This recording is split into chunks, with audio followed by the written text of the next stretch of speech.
Daniel, chapitre 10. La 3e année de Cyrus, roi de Perse, une parole fut révélée à Daniel, qu'on nommait Belchatsar. Cette parole, qui est véritable, annonce une grande calamité.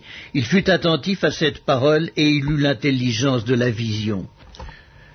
En ce temps-là, moi, Daniel, je fus 3 semaines dans le deuil. Je ne mangeai aucun mets délicat, il n'entra ni viande ni vin dans ma bouche, et je ne m'oignis point jusqu'à ce que les 3 semaines fussent accomplies. Le 24e jour du 1er mois, j'étais au bord du grand fleuve, qui est Hiddékel. Je levai les yeux, je regardai, et voici, il y avait un homme vêtu de lin, et ayant sur les reins une ceinture d'or d'Uphaz. Son corps était comme de chrysolite, son visage brillait comme l'éclair, ses yeux étaient comme des flammes de feu, ses bras et ses pieds ressemblaient à de l'airain poli, et le son de sa voix était comme le bruit d'une multitude. Moi, Daniel, je vis seul la vision, et les hommes qui étaient avec moi ne la virent point, mais ils furent saisis d'une grande frayeur, et ils prirent la fuite pour se cacher. Je restai seul, et je vis cette grande vision. Les forces me manquèrent, mon visage changea de couleur, et fut décomposé, et je perdis toute vigueur. J'entendis le son de ces paroles, et comme j'entendais le son de ces paroles, je tombai, frappé d'étourdissement, la face contre terre. Et voici, une main me toucha et secoua mes genoux et mes mains. Puis il me dit, « Daniel, homme bien-aimé, sois attentif aux paroles que je vais te dire, et tiens-toi debout à la place où tu es, car je suis maintenant envoyé vers toi. » Lorsqu'il m'eut ainsi parlé, je me tins debout en tremblant.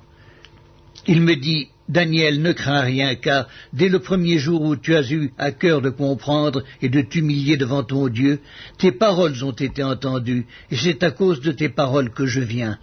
Le chef du royaume de Perse m'a résisté 21 jours, mais voici, Michaël, l'un des principaux chefs, est venu à mon secours, et je suis demeuré là auprès des rois de Perse.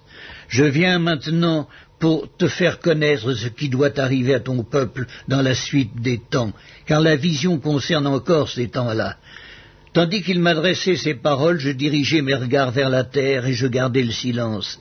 Et voici quelqu'un qui avait l'apparence des fils de l'homme toucha mes lèvres.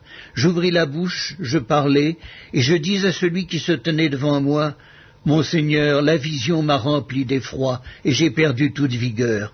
Comment le serviteur de mon Seigneur pourrait-il parler à mon Seigneur? Maintenant les forces me manquent, je n'ai plus de souffle. » Alors celui qui avait l'apparence d'un homme me toucha de nouveau et me fortifia. Puis il me dit, « Ne crains rien, homme bien-aimé, que la paix soit avec toi, courage, courage. » Et comme il me parlait, je repris des forces, et je dis, « Que mon Seigneur parle, car tu m'as fortifié. » Il me dit, « Sais-tu pourquoi je suis venu vers toi? Maintenant je m'en retourne pour combattre le chef de la Perse. Et quand je partirai, voici, le chef de Javan viendra. Mais je veux te faire connaître ce qui est écrit dans le livre de la vérité. Personne ne m'aide contre ceux-là, excepté Michaël, votre chef. »